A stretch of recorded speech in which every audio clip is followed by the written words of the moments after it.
Kakampi ng bayan. Kasangga ng masa.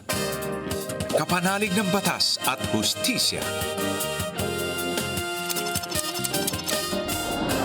Attorney Danny Con. Abogado de Campanilla. Magandang gabi po. Kami po ang inyong kasabay sa hapunan. Ano naman po ang ulam ninyo ngayon, di ba? Nalalanghap-langhap ko pang ulam ninyo. Buti pa kayo kumakain na. Ako po ang inyong mare. Hindi pa kumakain. Okay. Ako po inyong mare ng bayan na medyo gutom-gutom na rin. Kasi 7 o'clock na, alam na yun, di ba? At syempre kasama natin ngayong gabi ang kasama kong hindi pa rin kumakain. Ay, hindi, kumain na Ay, ako. kumain ka na. Maaga akong kumain. Ay, it's unfair. Ay, ampere. Abogada de Campanilla, Attorney PG Galang. Good evening. Good evening. O, ako kumain na ako. Anong pagkain kanina? Kanina laing. Ay, gusto ko yan. Yan ba? Yan ba? Ay, Laing. may diner naman pala tayo din na hindi kayo Kanina, nagsasabi. laing. Parang yung Ano pa? parang pinritong baboy na masarap. Ay, that is a partner. Buti na lang. Laing tsaka pinritong Nagluluto ka rin ba? kung sipagin, kailangan mo. Marunong ka? Marunong ka magluto? Kapampangan ako, marunong ako magluto. Tatlo na talaga tayong kapangpangan, si Atty. Danny Concepcion, ikaw at saka ako. Di ba? O dahil sa ako lang mahilig kumain. Hindi ka nagluluto? Ay, walang hilig sa akin ng luto. Di ba? Anong luto? Ay, naalala ko nung isang Hindi ako episode, marunong. kinikwento mo nga. Hindi ako marunong magluto. As in. At yung asawa mo ang magaling magluto. Yes, siya ang mas magaling magluto. Kaya, di ba, mas masaya. Di ba, no, Derek? Sino bang magaling magluto? Ay, si Derek magaling magluto yan. Meron ako inaabangan niya pag Pasko. Oo nga, at saka parang di ba yung natikman ko na yung kanyang paella dito na. Ay, Ano ba oo, yun? Tuyo paella ba yun? Pakbet paella. Ay, ang sarap ng pakbet. Parang nagpaparinig tayo. Oo nga. Tsaka yung kanyang pag Pasko ay Ay, look okay, forward okay, sa sige. kanyang pamigay. Ayan ang sinasabi natin. Di ba naririnig naman tayo ni Derek? Oo nga, di ba? Nagpaparinig tayo pero lahat rinig lang lahat. Okay. Anyway, eto na. Baka mamaya tayo mabuldak Send us your dalawa. recipes. Ganun na, Yes. send us your recipes. Yes. Sa Globe, it's 0954-310-0331. And for Smart, it's 0961-770-8807. Or you could also message us at Facebook Messenger. Baka nagtataka ang lahat. Sino ba ang director nyo? Sige, Si sabihin Direk- mo na. Oh, the legendary. Yes! The Sino? one and only. Ano pa? Di ba? The best! Talaga nagparinig Oh, eh. the best! Di ba? The sex symbol. Ayan, nako, lagot tayo dyan. The Bomba Star to end Bomba Star. So, panahon na yun. Bombastic? Bombastic. Sino ba siya? Di ba lang iba ako si Direk Bibes? Ayan. The best. Diba? The best. No. Sige. Ayan. Ewan ko pa dyan, hindi pa naantig yan si Derek. Oo nga. Ano, tayo na nakaintindi ng Bomba Star. Sige. Diba Bomba tawag na dati? Right. Anyway, eto na ang ating first texter, si Angelo. 31 years old ng Ilocos Sur. Grabe, mga tumatawag ng text. Ilocos, Davao, Oo Puerto nga. Princesa, di ba?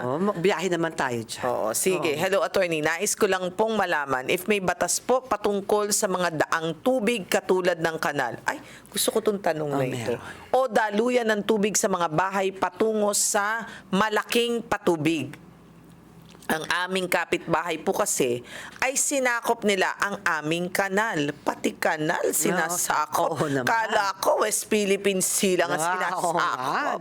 Di ba? Pati kanal sinasakop. Yes. O sige. Naglagay naman po sila ng tubo, pero ang problema po ay maliit, kaya po mabilis magbara.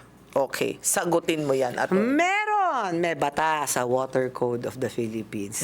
Tingnan nyo, type in nyo, the Water Code. I think matagal na yan.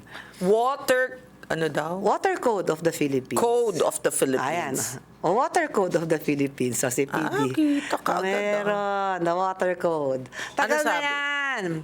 Di ba? Tagal na nga rin niya na-amend eh. And it governs also yung mga ganyan yung daloy ng tubig from upstream to downstream. And it actually, it says there, meron yung mga provisions na bawal mong harangan ang natural Flow of water. flow of water na it will cause flooding. Yes. Ayan maraming ano dyan, maraming developers, Diba? maraming mga residential ang nagva-violate niyan. Kasi it declares, kasi ang concept dyan, kung bakit nag-water code, it declares there na parang ang may-ari ng tubig ay ang state. Correct. Oo, ang estado, ang may-ari ng tubig. At tayo lang Hindi si Maynila? Hindi sa Manila. Okay. Hindi si MWSS? Hindi si Manila Okay, Water din. hindi rin diba? Manila. Okay, Hindi, sige. hindi. So yan yon. So ang the water code governs all those. So definitely yung problema nitong Texter. will fall under the water code. So, kanino siya pwedeng magreklamo tungkol dyan?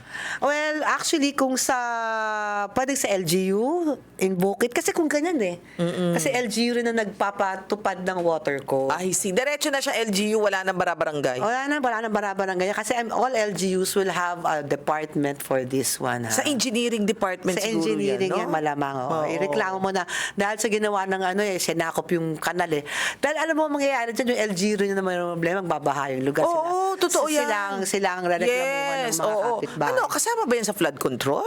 Ay, siya ang flood cause. Oo, di ba? Diba? So, pwede kayong magreklamo sa LGU, which is gawin nyo na kaagad. Oo, Malapit sa na po ang engineering, tag-ulan. wala nang kaso-kaso yan. It's just parang LGU magsabing tanggalin mo yung pagbara Correct, mo. correct. Oo. At least ready silang, actually, ba't di nila nakikita yan? Di ba dapat nagre-ready na lahat ng LGU? No, bagay, oo. Di ba? Ano Di ba? O sige, eto na. Si Ellie ng Cainta Rizal. Magandang gabi sa iyo, Ellie. Anong problema ni Ellie? Si Mariaw ito at si Attorney PG. Hello po, good evening po. Good evening, Ellie. I'm Ellie. Medyo I'm Ellie po from Cainta Rizal. I'm recently resigned po just this January. And Ay, ulit. Sorry. Recently Narinig mo ba? retired. Recently retired. Narinig mo? Narinig ko. Okay, Sabi ko sige. lang, narinig ko lang siya si Ellie ng Cainta Rizal at she's recently retired. Tama ba ako, Ellie? Resign po. Resign. Resign. Sabi ko parang bata pa yung May boses boses niya to retire. Oo. Ayan na, tumawa na siya. Mali ang rinig ko. Oo, Yan. di ba? So, resigned siya. Oh, ano problema, Ellie? Apo. This January lang po and ang main concern ko po is sinisingil po ako ng company Na? dahil po sa mga absences ko daw po, overuse ng leave, saka negative 13-month pay. Sabi nila is for February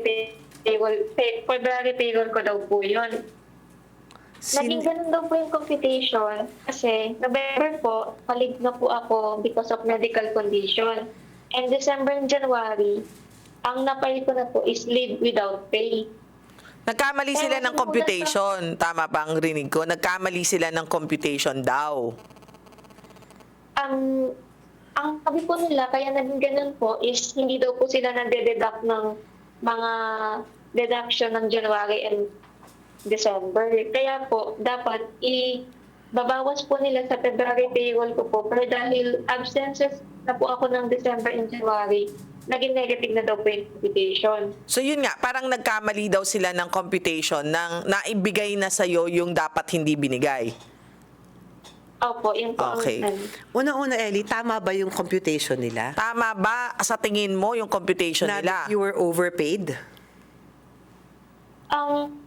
Tama po yung mga leave without pay na computation. Pero confused po ako na meron po silang nilagay doon na mga negative benefits na dapat daw hindi binigay sa akin. Saka overpayment ng 13th month. Saka overuse daw ng How can mga 13th leave month ko. be overpaid?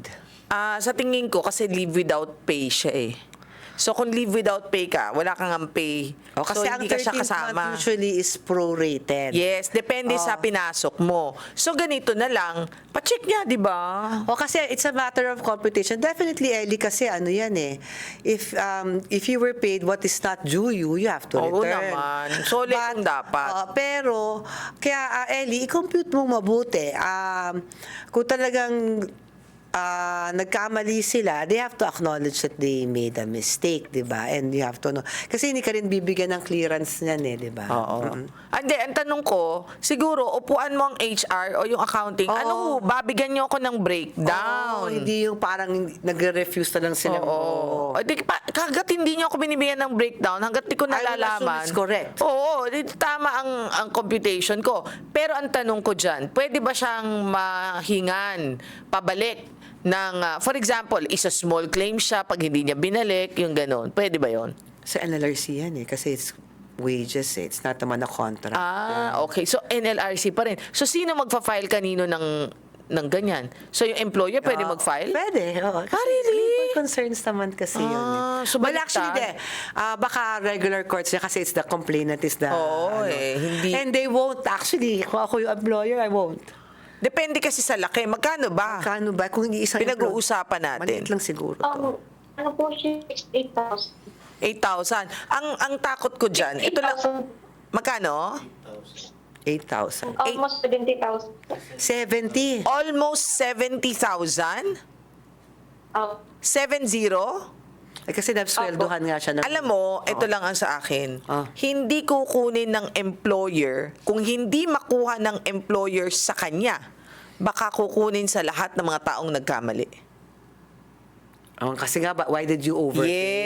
Yes. So, ang magbabayad niyan, yung mga, kasi ayaw na nila magkaso-kaso. Sino bang nagkamali dito? Lahat kayo bawas. Kasi kung ikaw, employer, kung ang claim, kung ang makukuha mo lang is 70, would you go through the trouble? Hindi nga, kaya nga ang gagawin ng employer, sino yung mga nagkamali sa inyo dito? Hati-hati kayo. Bayaran nyo yan. No, pero siyempre, we're Ouch. thinking way ahead here, Ellie. Ellie, ano muna, upuan mo yung HR, Correct. magpa-compute ka.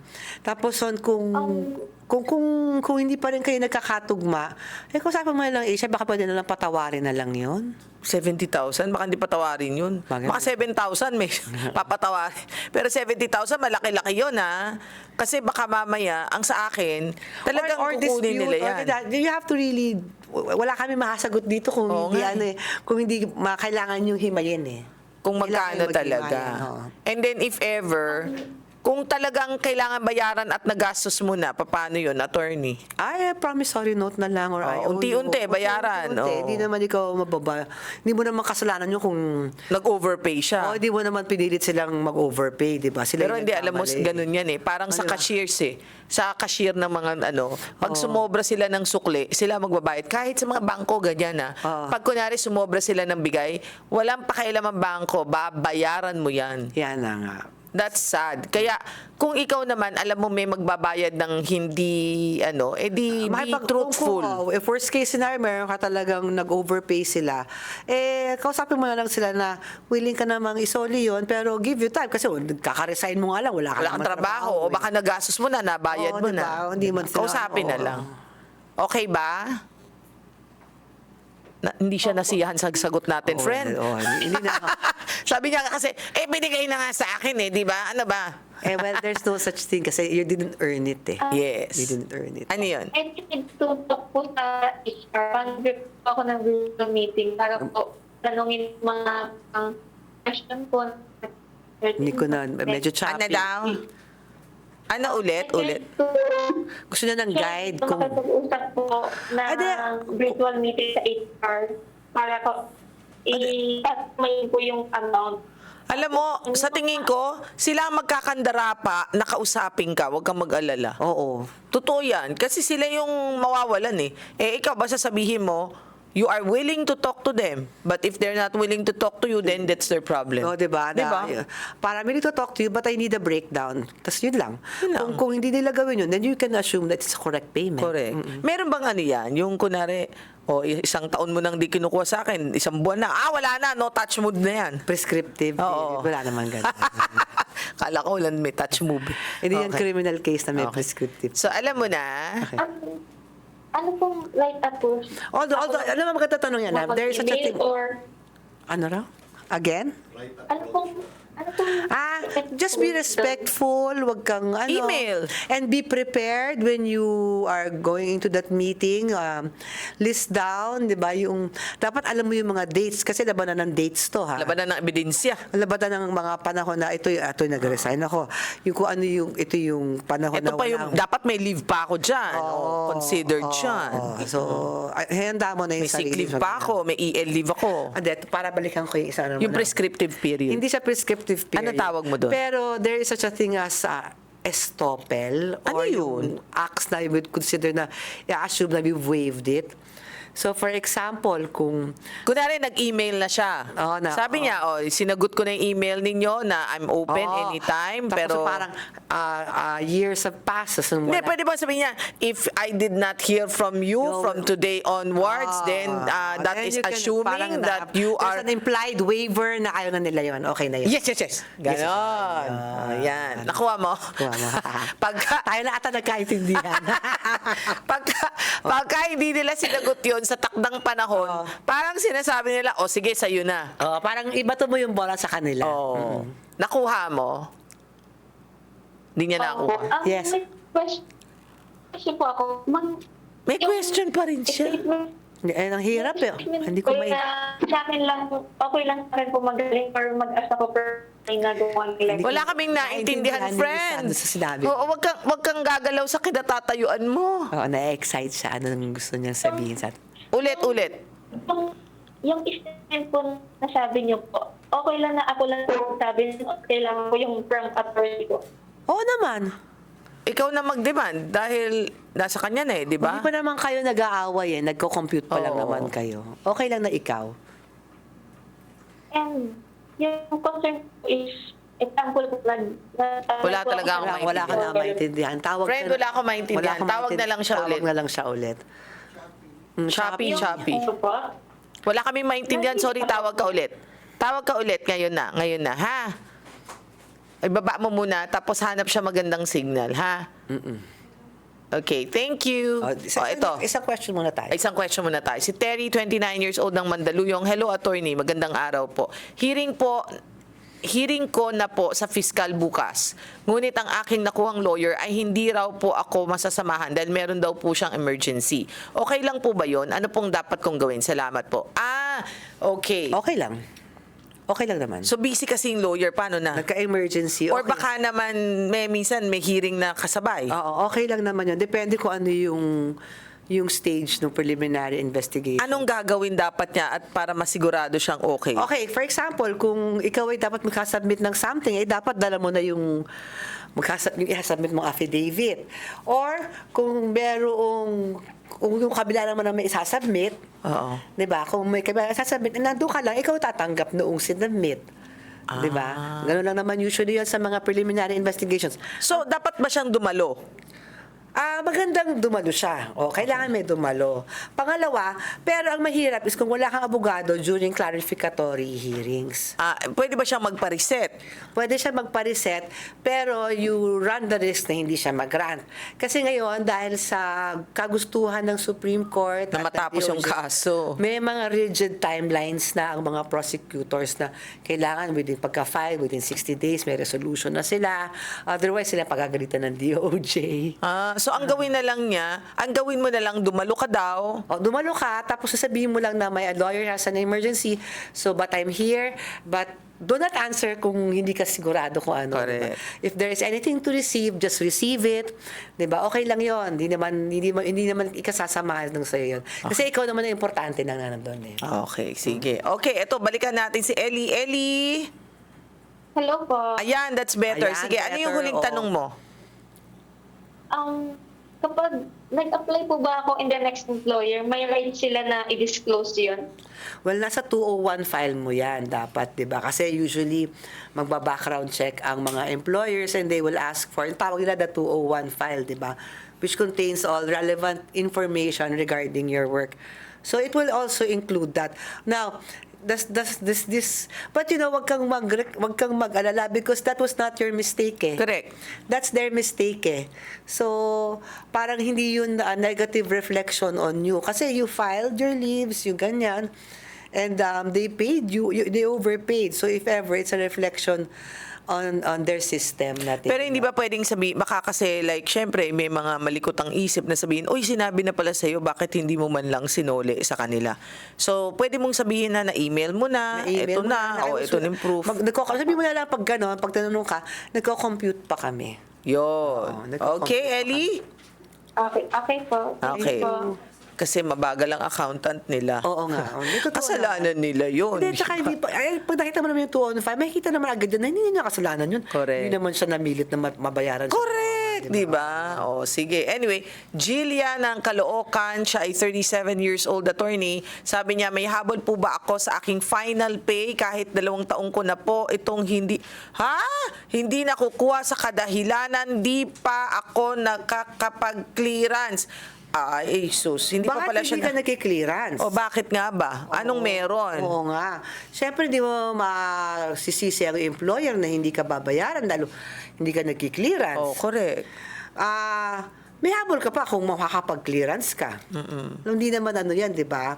Hindi naman yan parang nag-expire. Kasi, pinagtrabahuhan mo yun eh. Correct. You've earned that. You've earned that your final pay. So, your employer owes you that subject to clearance, di ba? Yes. So, mag-clearance ka na, Jill, ha? Oo, 2 taon na. Bakit Oo. ba naman? Kasi alam mo, baka mahirapan ka pang dahil baka hindi nila nakakip yung records. Record. Oo. Masakit sa ulo yun. Masakit sa ulo yan. Sayang naman yung pinagtrabahuhan Pero mo. kung final pay, yes, it's owed you. Yeah. Yes, it's owed you. Yan. Okay. O sige, isa pa raw. Isa pa raw. Sagot ngayon. Si Rona, 33 years old ng Laguna, may kapitbahay akong madalas magparinig at magsalita ng malakas tungkol sa walang galang sa nanay.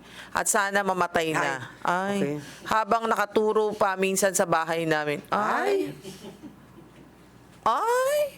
Di ba? Kahit hindi siya direktang nababanggit ng pangalan, ngayon ay kinompronta ko siya, pero ang depensa niya ay wala naman daw siyang tinutukoy. Ay, ang galing, ano? Nakakainis ang ganyan. Oo, parang yung ganyan, parang, alam mo, merong isang masarap magluto dito, pero parang wala namang nararamdaman. Tayo na. Hindi Ito naman parang parinig lang. Wala lang, di ba? Parinig lang. Kung umabot ito sa barangay, paano ko ipagtatanggol ang sarili ko kahit wala akong recording o testigo at puro kilala lang niya ang naroon? May pananagutan ba ang ganitong klaseng pagpaparinig? Nagpaparinig Unjust lang. vexation. Di ba nung isang araw? Oo, pang-iinis. Oo, di ba? Unjust vexation. Alam mo, na-press con pa yung unjust vexation. Oo nga. Ano ba? Ay, nako, wag kang ganyan. Baka ma-press con ka sa unjust vexation. At take note, sumali na rin si Senator Raffy. Diyan sa press con. Ayan. Dahil sinabi niya, unjust vexation lang, nilabas niyo pa. Alam mo, actually, mahihirapan nga siya kung unjust vexation kasi kung kunyari kung ganyan, kung walang ibang nakakarinig kundi siya at siya nakakita, alam mo ang gawin mo sa susunod, mag-set up ka ng CCTV. Doon sa labas. Oo, tapos na merong recording. Ayan. Kasi pwede naman yun eh.